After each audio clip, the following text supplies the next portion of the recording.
You'll take it inside the cab there. Oh, that's nice. Thanks for it. Yeah. Yeah, I bet it does. Great, thanks very much. Oh, okay. So we've got a little Austin delivery van. Yeah, this is Austin. Starting.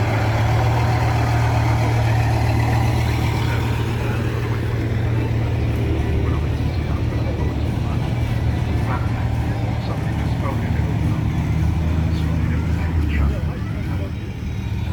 slowly rebuilt. I had all the plans to do it. So his original plan, but completely fantastic. And there is a few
been running the car park, so thank you very much to all the scouts and guides that have been volunteering this weekend.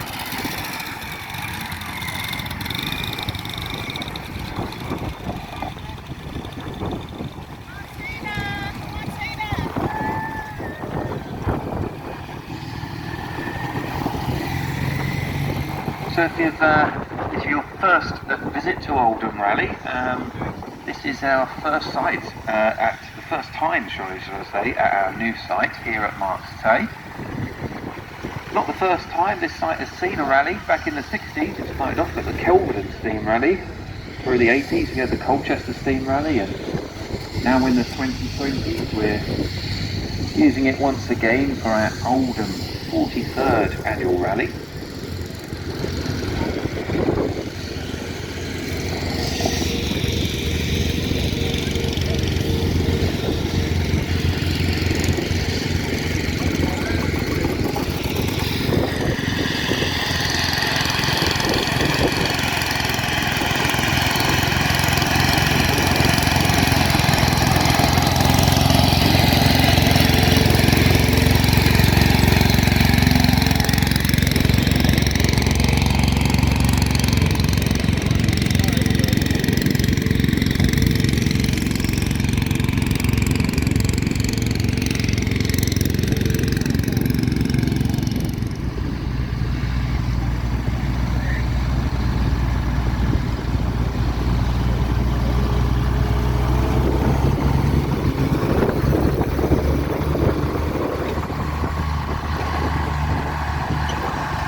To the left and field to the right.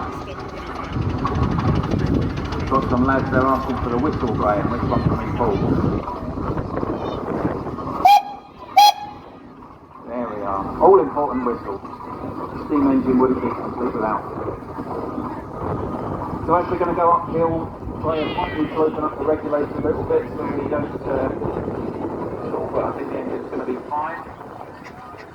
As we go, you can see the engine slow down there as we're going uphill. So Graham's just gently opening the steam regulator as we go up. Oh no, he's not touched it. You can let it power on up there. He's got a mechanical water pump that's continuously running, and when he wants the water to go in, he just opens the tap up and it will mechanically pump water in. The usual way, though, that the drivers will get water into the boiler is through a water injector or a steam injector. There's lots of people, that's kind of a black magic on how it works, but in essence it's a jet of steam that pushes into a cavity which causes a vacuum, and that vacuum sucks the water from the water tender that we're standing on and throws it into the boiler. So once he's done all of that, he's also got to keep an eye on the road. He's also got to make sure we don't stall if we're going uphill, things like that.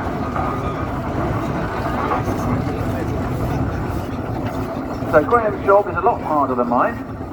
Well, he says no, but I would argue it is. He gets to sit there and have a look around, but there is a lot of things for Graham to do. He's busy. This one here, you can see it's a road locomotive fitted with a belly tank as well, which helps its range, extends its range a little bit. Quite often you'll see agricultural engines won't have belly tanks, as they're quite often around water. Back in the day there wasn't quite so many fire hydrants and things like that. You might be able to draw some water from a public house, but quite often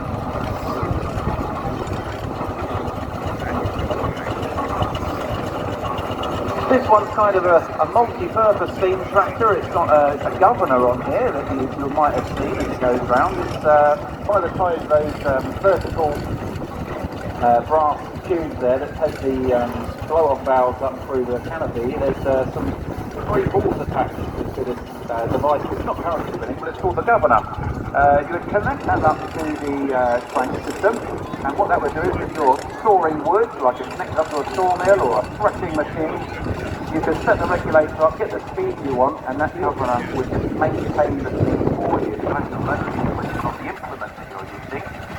So what that would do is try and slow the engine down, so you've got to work harder. But what would happen is those balls would they'd be flung out, and as they come back in, it would open the steam chest, put a little bit more steam in there, just keep those revolutions of the engine at a steady rate. So thank you very much for your time and coming in a little bit early. It's been a real pleasure being up to the place. So we're going to get back to our parade, but I appreciate your time coming in. Thank you very much. Thank you very much.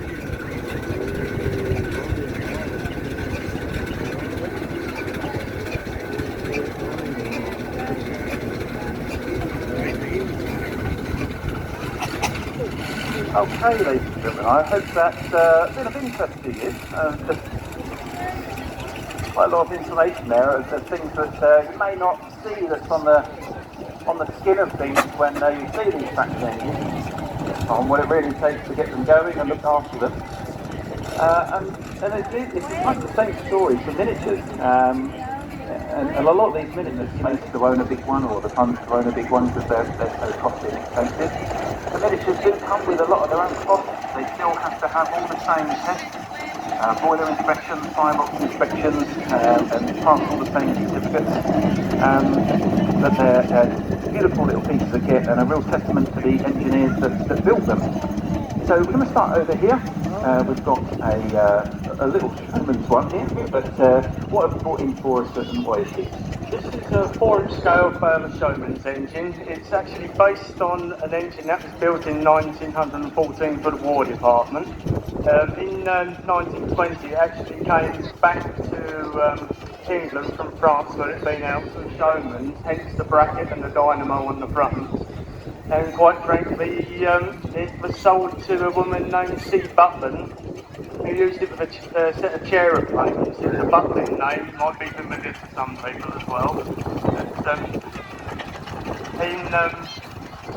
Shortly afterwards, it was sold to a chap by the name of Sid Squires, the original engine I'm talking about. Not That's right, yeah. It was around London and that sort of history is not unusual for an engine that was built around the turn of the century.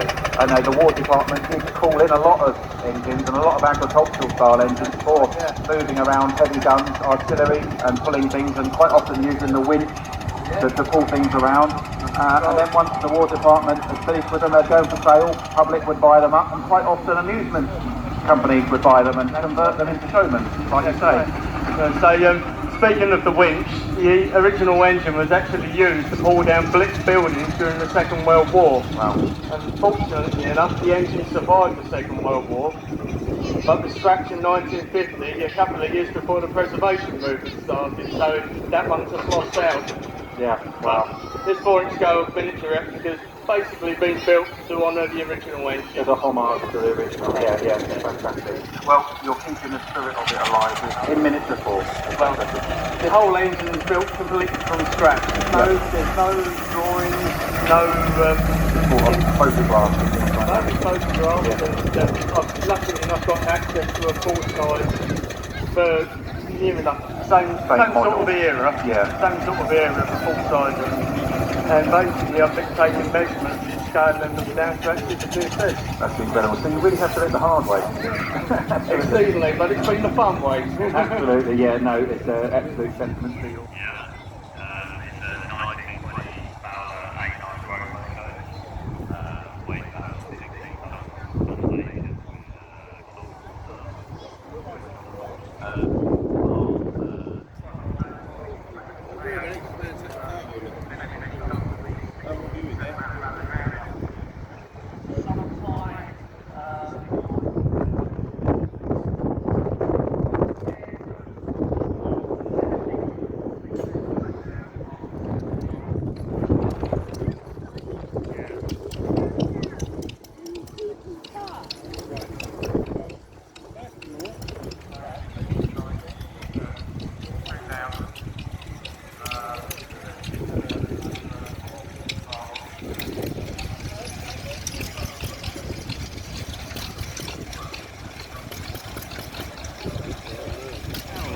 On the mud guard on the rear.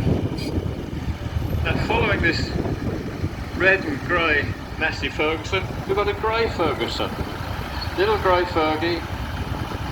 Harry Ferguson, after the Second World War, as I said, designed and invented a lifting system, and he designed the grey Ferguson tractor and said, if you buy a grey Ferguson tractor off of me, you can buy an implement for the back of the front that will do every single job on the farm. Doesn't matter what job you're doing on the farm, my little tractor will do exactly what you want. And that's what Harry Ferguson did.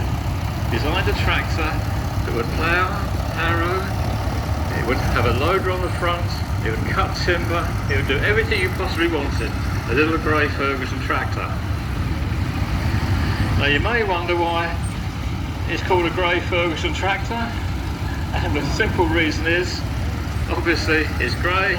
Paint after the Second World War was so limited and restricted, the only paint that Harry Ferguson could buy was battleship grey. And that's why this little Ferguson in front of me, and every Ferguson made, was painted battleship grey. Harry Ferguson, although a good businessman and a first-rate engineer, ran out of money. Another story regarding British business, he had to sell up and join up with Massey, and eventually, of course, the Ferguson company ceased to exist. That's the story of the little grey Ferguson. Now can you see this caterpillar in front of me here? There's several of these here today. The yellow coloured caterpillar is an American tractor, and it hasn't got any wheels, has it? It's a tracked tractor. And the reason is, it gives it more and more power on the land. All the power of the engine can go onto the land, because there's no skidding wheels, there's no rubber tyres that turn round and round and round and get stuck in mud. To Britain, because we couldn't make enough tractors after the Second World War, the manufacturing industry had been decimated by we have a lovely Leyland 270 here. Again, a lot of you may remember the Leyland name. The Leyland factory, remember, in the Midlands. VMC used to make many motor cars. Some of them were very good motor cars, and some were questionable motor cars, but nevertheless, Leyland tractors, again, a very successful tractor, but on a small scale. It never really took off. Fordsons, John Deere took the market, and Leyland was another example of British engineering biting the dust because of lack of investment. Following the Leyland tractor, we have a Fordson here, called a High Henry, because the old fella up there driving there, the good old the old farmer up in the air there, called a High Henry. And these had petrol paraffin engine, or they had a diesel engine, depending on what year they were. So following the Fordson E27N, we have the Massey Ferguson. Again, another British engineering story, quality tractor, very well built, but again underfunded by investors, and a Nuffield 3-cylinder or 4-cylinder diesel eventually, or quite quickly actually, became history. Another typical British story of manufacturing. Now coming here, the Massey Ferguson 1200, this is rather unusual insofar as this is a towing vehicle. It has got a hydraulics on the back, but it actually is a towing vehicle. When you get to about a 4-furrow plough, it's very difficult to lift them on hydraulics and get them working. So anything more than about four furrows, you have to have just a towed implement, which the Massey Ferguson 1200 there is towing the 1, 2, 3, 4, 5-furrow plough, and he can then plough quickly, and because he's got 5 furrows, a lot less time in the field. Following that massive grey 1200, had a David Brown and another grey Fergie, and we then move on to the Fordson Dexter, the light blue tractor with the orange wheels here. Fordson Dexter was designed for the smaller farm, again 3-cylinder engine instead of 4, or in good afternoon. And the Fordson Dexter, just leaving the ring now, that was designed again for the smaller farm. Following the Fordson Dexter out of the ring, we have another grey Ferguson tractor, and that's on the back is a potato spinner. If you look carefully, there's a blade underneath the rear of the tractor. It drops into the ground. That lifts the potatoes out, and those spikes spin round and round and round and spin the potatoes out. And they go everywhere, believe you me, they go absolutely everywhere. So what do you do when you've got your spuds all over the field? You get the ladies come in. The men were working in those days just after the war. The ladies would come in, pick up the potatoes in sacks and bag the potatoes. And that's how people got extra money just after the Second World War. And often there'd be a pram in the field where the lady had taken her baby, parked the pram in the field with her while she picked up the potatoes all day long.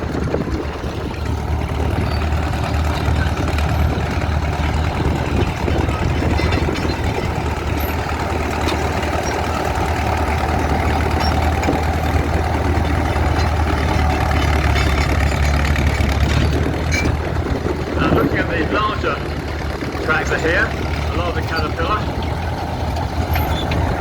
We have a classic example of the amount of additional implements you can fit onto the tractor. We have a bulldozer blade on the front and a winch on the back. And if you look at the bulldozer going out of the ring just now, forests would attach the winch cable to a tree and pull the whole tree out of the forest. Forestry work was well used by these tractors, again with the low ground pressure.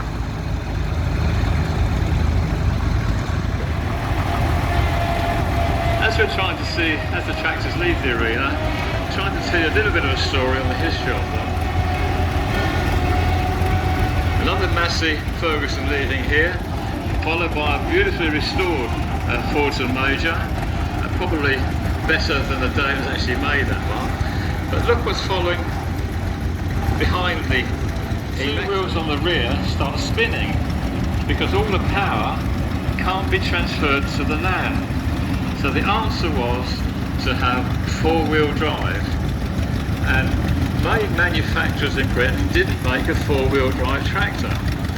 So what you do, you buy a standard Ford tractor, go to a company that manufactured a power takeoff system that gave you 4-wheel drive. In other words, they take the power takeoff to the front wheels and you've got a 4-wheel drive tractor, which you can get then 100 horsepower usefully on the ground.